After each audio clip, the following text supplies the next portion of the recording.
क्रोध का परिणाम। प्रेरणादायक कहानी। क्रोध इंसान के जीवन का सबसे बड़ा शत्रु है। ये हमें सिर्फ नुकसान और पछतावा ही देता है। आज हम एक प्रेरक कहानी के माध्यम से समझेंगे कि व्यर्थ का क्रोध किस तरह हमारे लिए विनाशकारी हो सकता है। कहानी, सांप और बढ़ई की आरी। एक बार की बात है, एक सांप जंगल में भटकते भटकते एक बढ़ई के घर पहुंच गया। बढ़ई अपने काम के बाद अपने औजारों को एक बोरी में रखता था। सांप ने उसी बोरी में प्रवेश कर लिया। जैसे ही सांप अंदर गया, उसकी त्वचा बढ़ई की आरी से टकरा गई।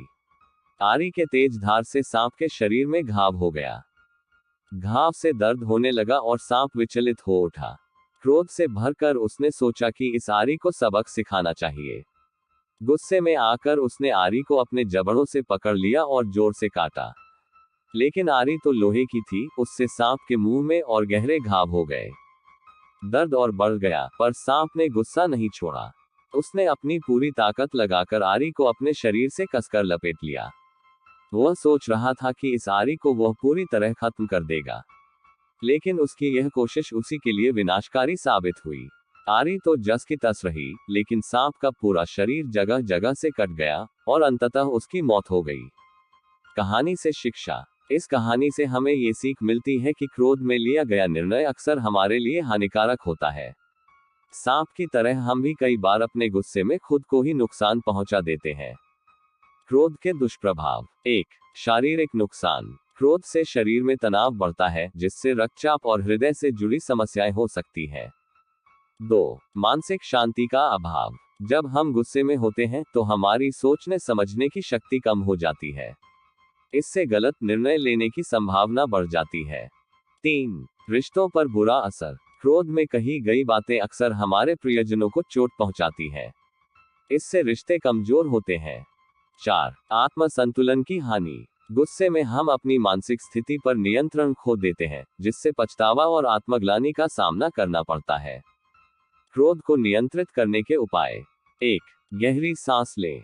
गुस्से के समय गहरी सांस लेने से मन शांत होता है। 2. स्थिति को समझें। गुस्सा आने पर सोचें कि यह भावना क्यों उत्पन्न हुई है। क्या वास्तव में ये स्थिति क्रोध के लायक है। 3. अपने शब्दों पर ध्यान दें। गुस्से में बोलने से पहले सोचें कि आपकी बातों का दूसरों पर क्या प्रभाव पड़ेगा। 4. ध्यान और योग का अभ्यास करें। नियमित ध्यान और योग से मानसिक शांति बढ़ती है और क्रोध पर नियंत्रण पाने में मदद मिलती है। 5. समस्याओं का समाधान शांति से करें। अगर कोई समस्या है तो उस पर गुस्सा करने के बजाय शांत मन से उसका समाधान खोजें। जीवन में क्रोध पर विजय पाने के फायदे। 1. मन की शांति।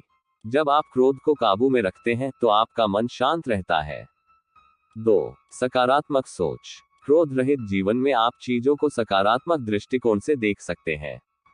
3. बेहतर संबंध। गुस्से को त्याग कर आप अपने रिश्तों को मजबूत बना सकते हैं।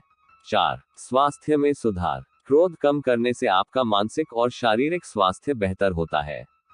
सांप और आरी की कहानी हमें सिखाती है कि क्रोध केवल हमारे लिए नुकसानदायक है। जीवन में कभी कभी हमें चोट लगती है, परिस्थितियां विपरीत हो सकती हैं, लेकिन क्रोध का सहारा लेना सही उपाय नहीं है। अपने गुस्से को समझदारी और धैर्य से नियंत्रित करें। याद रखें, क्रोध हमें केवल हानि पहुंचाता है, लेकिन संयम और शांति जीवन को सुखमय बनाते हैं।